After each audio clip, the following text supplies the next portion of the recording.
Thank you so much for, wonderful presentations on a varied subject matters. My role as really kind of facilitator in a way to, to promote dialogue between the presenters and also audience. So I will limit actually my involvement to ask one question. Because there's such a wide range of subject you've dealt with, and also in a different role, ranging from artist, art historian, curator, art teacher, and scholar certainly. So I would like to ask this question. So at the time of this, the conservatism continuing on, I think also radical shift to the right in politics. I wonder how this practice of presenting the self or sharing the self or representing the others, it's a very tricky business, isn't it? I wonder how that shifting or reshaping or it's not changing. So this is something actually which may be applicable to many of you. So I would like to take maybe a few thoughts from you, and then let's open it up to the audience. I'll start. Basically, because I was working on the project during the Trump election, and the comments were from 2013, but they got really sophisticatedly angry after the election, and it was almost that when people say that he's telling everybody it's okay to be mean and hateful, it was actually, in my case, it was actually true.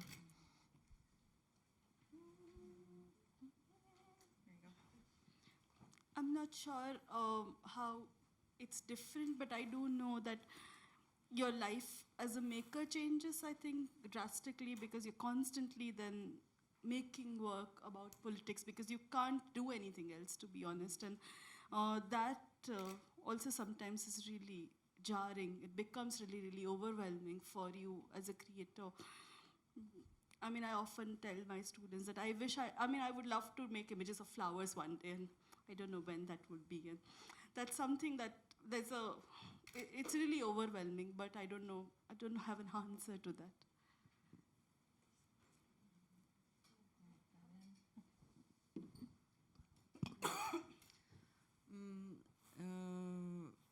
On the one hand, is getting difficult, but because of it's a very delicate issue in Turkey. The people doesn't want to so much talk about that. But on the other hand, there are a lot of people wants to show who they are and talk to me, or to talk about that. So that's why times changing and people are willing to talk who they are and show that to other people. On the other hand, it's also delicate.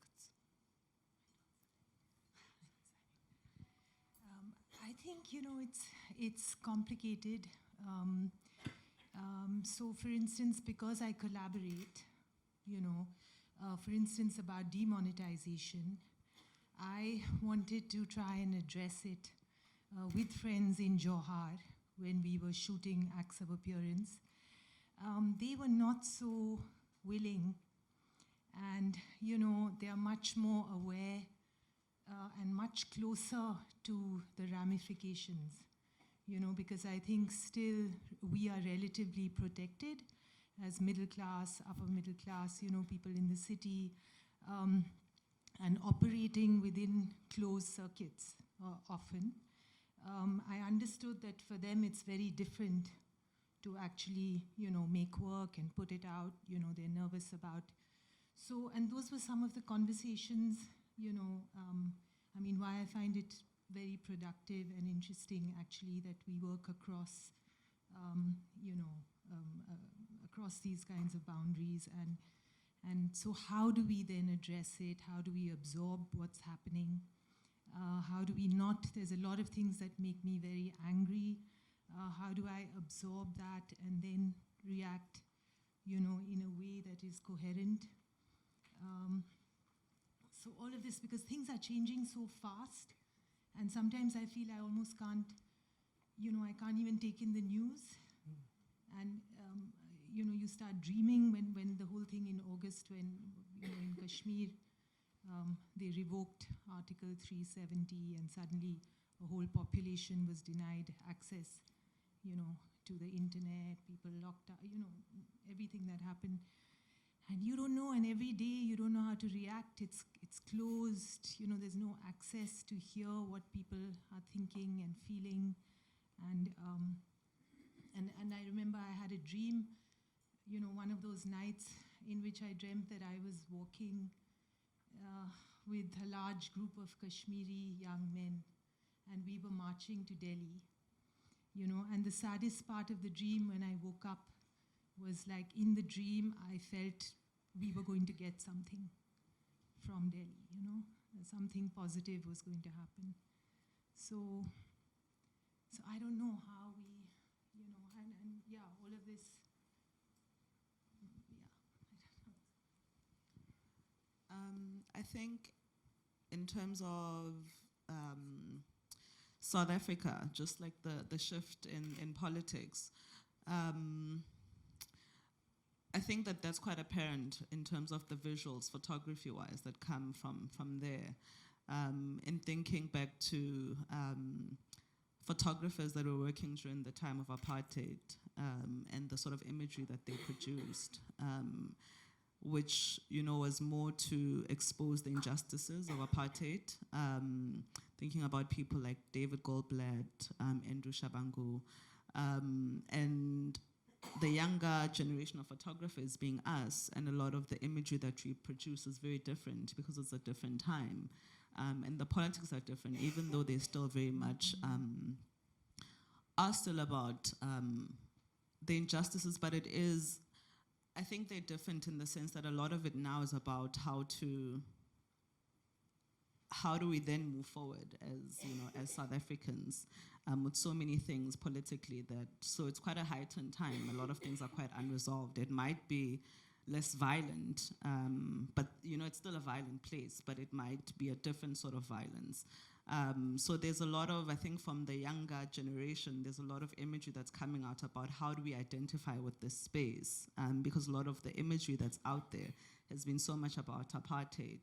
So there's a lot of photographers that I think at this point are working with a lot of self-imagery. And I think that for me, one of the things that I've been questioning has been also this idea of self-insertion, being in your images, and what that means. And so even with, you know, I think with one of the, when you're speaking about vulnerability, and I think that with being in the images, there is that sense of vulnerability. And I was asking Rosie yesterday about whether the process of photography, and especially with images, where you are in the frame as the photographer, being both the photographer and, you know, the subject, you know, what happens, and whether, also in thinking about the South African context around apartheid, and, you know, and the fact that with the imagery that they were producing, which were about exposing these injustices, which had obviously a lot to do with, which were very political, but it was also about trying to get the country to a certain place. So is photography's role about healing, you know? So if, you know, the sort of imagery that we are producing through this vulnerability and through these sort of conversations that it allows for, is the role of photography healing?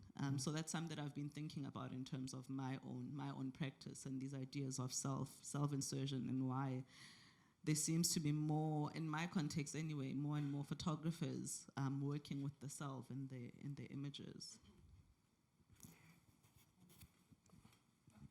I'm not sure if I'm putting it too broad, but I just can't can't help thinking, listening to all of my colleagues on this wonderful panel, about that performance and impersonation is such a wonderful tool to do many things.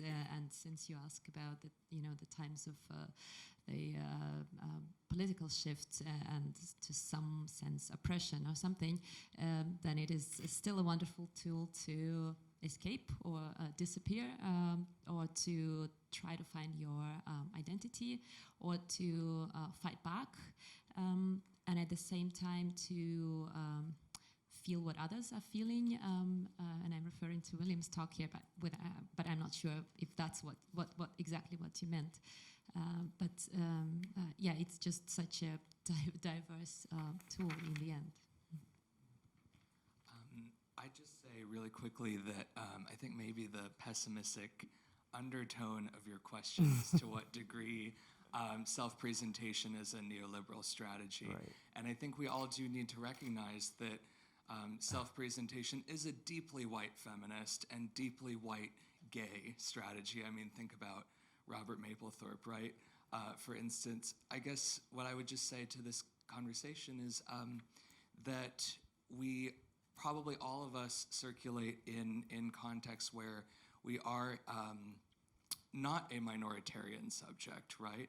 And we can exist in those contexts such that we're always listening to minoritarian subjects, right? So if minoritarian subjects are, the centrality of representation, right? That might be, we need to go along with them with that. Or if, or centering negative affects versus positive affects, right? Or self-imaging versus something else. I suppose it's just about listening to wherever the minoritarian context is, wherever you are. Let's open that up. Can I just respond Oh, to that? sorry. I think many Excuse me, photographers function in many different ways, and the reasons for producing are vast. So I don't think that it's, whether you're responding to what you're going through and it's a personal experience, or you're responding, to you're documenting, what's happening. I think that many photographers their practice is vast, and it comes from a different. It's not about representing the minority, or I think it comes from many different perspectives. So I don't know if it's me who misunderstood.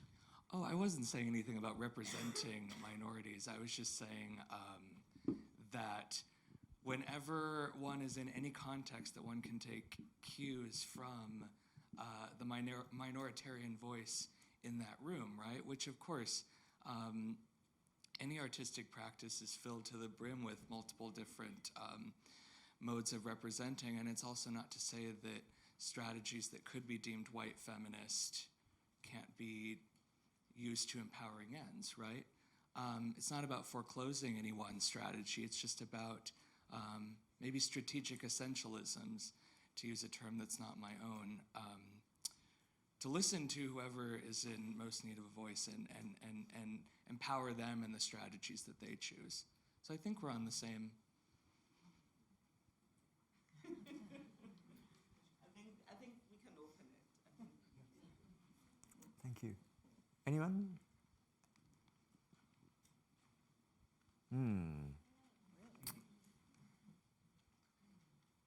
To anyone specific or the things we're talking about? No questions? Yes. I just got one question, which is just from the end bit of the last conversation. I want to thank you all this morning for amazing presentations. Absolutely every one of you was stunningly wonderful, and I've been so inspired listening to you all. But I just a little bit, my question is, because the work that we've seen was so strong and different and challenging, all those things, why do we have to spoil everything by labeling it? Why do we have to call it white feminist or gay or any of those things? Why do we have to talk about labeling it with minorities or non-minorities. You know, the work is there. It's brilliant work. And we should be celebrating it and asking questions about what's next. Where do we go from there? Instead of just labeling it and putting ourselves in pigeonholes, which I absolutely hate. That's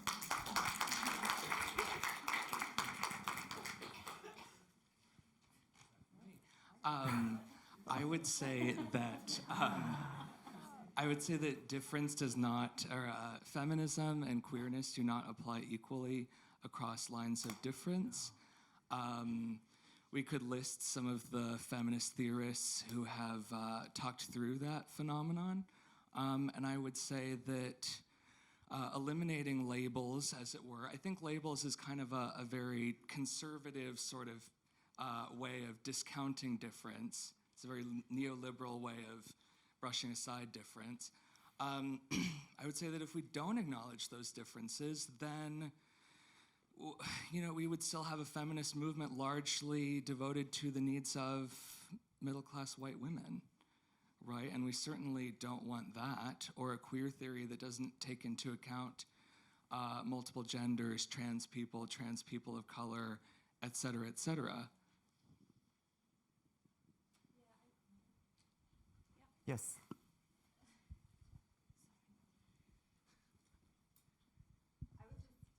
I would agree, and I would just say to not acknowledge the difference implies that there's a sense of equality, and there isn't we know the world we live in, there isn't equality, and to get to that point of I would love to live in a world where it's just, we're all happy people swimming in a pool together, but that's just not where we are. We're not all at the table, right? That's why we kind of have this conference, and it's great. We have so many different voices from people representing so many different places in the world with so many different approaches to work and approaches in their research. And I know with Women Picturing Revolution, like understanding and acknowledging that difference and highlighting that difference is a way to kind of just make things more equitable. So we can get to the point, in the ideal world, we can get to the point where it's just, we're talking about work, and we clearly are talking about work, and we're acknowledging people's work, but so much about people's work is about who they are and how they identify and what does that mean and how does that interact with other people in the world. It's not made kind of in this vacuum, and we have to kind of acknowledge the breadth of that. And just quickly, I might add, to do that in a way that talk about those things right up front in a way that you can quickly, not quickly, but carefully move on, so then we can talk more about your work again, because I think a lot of people want to talk about your work. So doing both, does that make sense? Because I think that's what people want to talk about, your incredible, beautiful work, and ask you questions about the work. Does that make, yeah? All right, who has a question about the work? Okay.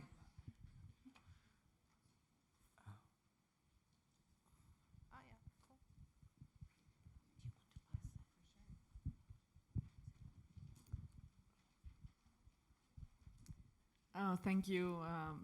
It was lovely presentations, and I just think the reason why we're a little bit quiet is because it was so great and so thought-provoking, and my head is exploding with 1,000 ideas and thoughts and things that relate to what I've been thinking and realizing, etc. So, but I will pose a question to Maria, because when you were talking about these fascinating slides, I was thinking about, because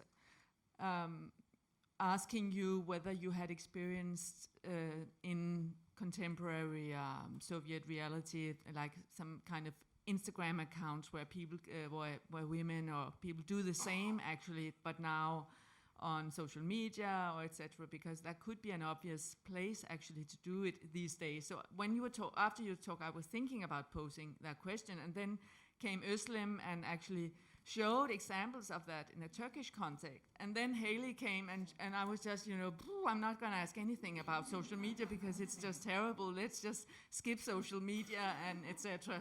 But well, anyway, I'll kind of return to the question, Maria, whether you had experienced that, because, for instance, it's just a terrible place as we experienced from Haley, but maybe there are kind of gaps still where social media, or in its broadest sense, can function as a way where maybe young women can play with identity or staging. Or for instance, I've experienced that myself and written about the Japanese purikura tradition, where young teenagers go into these photo booths and dress and whatever and play, etc., in a society which is really strict, and they have 10-hour school days, etc. So there is a space where they, in one sense, really adapt to what the media tells about how a young Japanese woman is, etc. But on the other hand, there are ways to play with that. So that was a little bit long, but a question to you. Thank you very much for your question. And the answer is yes. Actually, this work that I showed, in a way, was the continuation of a previous research, one of the previous research that I did when I worked with the so-called individual photo sessions. That is something you can buy with a photographer in Russia, and I'm sure anywhere else in the world. But it's a really common practice when you hire a photographer and and rent a photography studio, and you make some shots for yourself, not being a model. I mean, it's not for models, it's just for like a middle-class women in Russia. And you can play any kind of character you like, and it's the same kind of masquerade thing with very simple characters, because it's like the same kind of Orientalist, for example, characters, or anything that something that would resemble something they see on MTV. So basically, it's just trying on different female characters that you can't really play in real life, and it's especially interesting to see how that to compare that to the family photo sessions, where as a mother of a family, you would not play many of those roles that you can play in an individual photo session. So in a way, it's kind of I think it's this kind of masquerade is therapeutic as well. It's healing.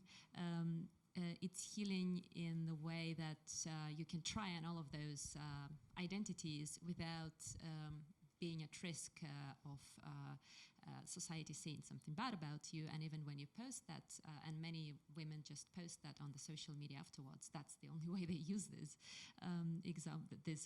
pictures. When you post it on the social media, sort of everyone knows the rules of the game. It's like, okay, I see you as a strip dancer, but I know that it's just a photo session, and that's what people do. They just play these roles in a photo session and then just post it, and that's it. And you can comment, you're looking very good and you're a beauty and stuff like that. So yes, I think there is a continuation of that in the contemporary culture, but it's not. The last thing I want to say about it is that it's not hiding away from what social media tells you should be, but rather trying on that. So what social media shows you should be as a woman when you don't have a chance to try it on in your real life. Yeah. So it's a lot of like eroticized images that you can't really use in your real life when you're at work or at home with your kids.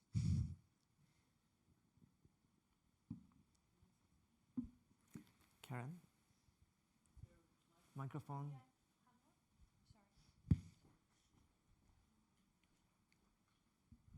Hi everybody. Just wanted to say how much I enjoyed the 2 sessions I was able to come to, and thinking about your comment, Yasu, about how are we addressing conservative values. I mean, I think we're all addressing them here in various ways, and there's no one correct practice, and those practices just change all the time. And if we're talking also about a sort of new politics of representation. I mean, the struggle's ongoing. I mean, the minute you stop, it slides back. This is the disruption is taking place here. Thank you.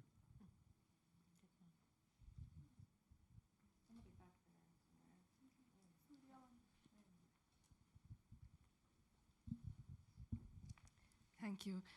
My question is for Haley. Thank you so much for that presentation. I really admire your work. Now, I just to look at the contrast of slimness and body shaming, and to see if you've come across that kind of argument also on the internet about slimness being undesirable. I mean, I have a sister with a 25-inch waist, and she says, I've been body shamed so much and spoken about in a sexualized way, which I don't like. I've been told that if I want to be a lawyer, I better put on weight. So things like that, or a friend of mine who's a supermodel who's actually very socially shy, because she says, I feel like I'm being judged all the time by real-looking women. And if it's body shaming and the body, and not only body shaming of fat, that we perhaps also have as a counter, as an additional, not as a counter, as an additional sort of space. Yeah, thank you for your question. Personally, I would never have skinny shaming, even when I was a child. But in the project, I experienced, yes, the answer, yes, it was skinny shaming. There is no ideal, like even if we talk about the societal idea of what a woman or a man should look like, there isn't one. And if somebody reaches that, no one's ever going to be happy. So a lot of the people who reached out to me were, fat shamed, they were skinny shamed, they were shamed for being LGBTQ+, they were shamed for just the broad range of people who responded to the project was very, very grateful, and it was basically, I was just kind of a stand-in for anybody who felt like outside of society. So old shaming, I mean, I'm trying to think of like, you name it, and somebody's contacted me about it, which is wonderful. So, yeah, definitely. Yes.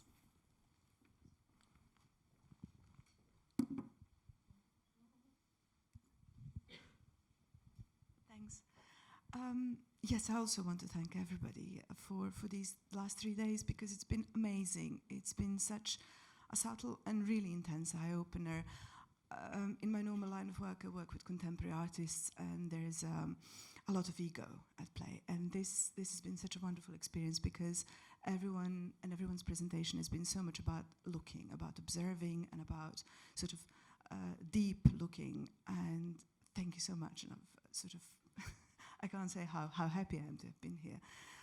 But what I especially like is this idea of fantasy becoming political, and in a lot of presentations there was this theme about looking and about recreating and sort of self-insertion and self-inspection as a political act. And I cannot begin to start asking questions. I would probably want to invite you all for a big lunch and talk for hours, because everything you talked about has been acknowledging this fact of recreation of, especially that part about shadows superimposed and recreating, of digging deep and bringing out, recreating one's own history and reconnecting with the ancestral history and its own, and one's own community, and the sense of responsibility and the sense of shame. I recognize it very deeply, the sense of responsibility towards not just one's community, but this extended community that we need to understand and have to be unconnected and reconnected with. So each of these presentations has been actually nourishing that quest. Yes, I have 10 million questions, but I kind of wanted to ask Lebohang if you could talk a bit more about the ghosts, the spectral presences, and how you worked with that to sort of, how did this process of reconnecting actually, where else is it leading to if that's not a massive big question. So that body of work is actually an older body of work. So I'm at a point where I'm sort of rethinking what that process meant for me, because it's a work that I produced, I think, 2 years after my mother had passed away, and I suppose that when I produced that work, it really happened. I always said it happened quite organically, so it happened without me really thinking about producing a body of work. You know, it was me just going through our family photo albums. And I think that that's why my inquiry right now is very much about photo albums and what they allow one to do. And so in going through the family photo albums, then discovering, you know, that a lot of the clothes from, you know, her 20s or 30s were still in her wardrobe. And so then I started to think about all of these ideas of archive and photographs as archives, but also the possibility of clothes as archives. And, you know, in tracing these locations where she'd been photographed, considering these places that had changed, but also how they'd remained the same. And then considering those, possibly terming that an archive as well. And, you know, in these items or these spaces that outlive you as a person. So that's when I started thinking about what it means to then be in the same place as where the person was, embodying them, you know, wearing their clothes, posing as them. But also that the possibility of the fact that perhaps I'm the ghost, you know, by taking on this role of mother to my younger sister, by reenacting her, by trying to find her, you know, and be at the same place as her. So I think that for me, the conversation with myself about, you know, what photography or the role of photography is really at that point where, you know, I'm wondering, you know, if that process at all allowed me to heal, if it was in any way about self-healing or if it was about, you know, collective healing, because it involved so many family members trying to find the locations and them helping me take the photographs and pose and helping me, you know, travel around South Africa. So, so for me, I think that the conversation around spectrality has been both around these oral histories, but also, you know, this idea of a ghost through imagery. I don't know if I answered you. Well, time seems to be up. Unless there's any urgent question, burning question. There's one more. Let's take that one as the last question. And we need to finish in 3 minutes, I was told. Okay, hello, thank you everybody as well. I'll just add my thanks to everyone who's presented these last 3 days. It's been amazing. So really it's actually a follow-up question to Lebohang as well. And it also relates to some of you as well, because even though it's about the self, you've also, in a way, made it very clear that these individuals are a part of communities. So Lebohang, I was just wondering, because even now you alluded to it, of even going into these spaces and landscapes where your mother was. And I'm just wondering, especially in a place like South Africa, but also in my own country, Uganda, where history is so contested, do you feel that, as you said, this role of photography in terms of healing, that other people are thinking about themselves as well as the wider community and reclaiming and excavating and trying to understand the other hidden histories or, you know, sort of spectral histories as well? Yes, I think it's happening in many different ways. And in me saying that, I think that a lot of photographers work in many different ways and a lot of artists work in many different ways is really that. That in terms of where South Africa is right now, I think there's a lot of questions around identity. So the term identity is quite a thing, you know, in South Africa right now. And and I think it makes sense in terms of just our history and just arriving at this point where, you know, the conversations, like where apartheid doesn't exist, but it does in terms of the structures that are still in place. So all of that, I think, is being contested, it's being contested through the visual and through writing, and that's why I felt it was important to also bring in the element of oral histories, because a lot of our history is actually, it's oral. So a lot of it isn't written down, and a lot of it that is written down is also from a certain voice. So in terms of the oral practices, such as Direto, which is our clan names, which really speak to this idea of forced removals, having to, you know, take up a new surname, you know, clan battles. So it speaks to the history of the country in many ways.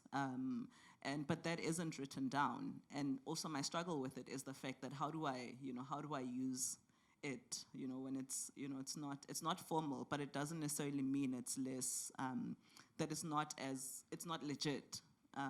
So how do I use it in terms of my practice, in terms of what I'm talking about, and respecting the fact that it's oral, and maybe it's meant to, you know, to remain an oral practice, you know, not try and formalize it. Thank you. Well, please join me thanking all the presenters for the last sessions. And thank you.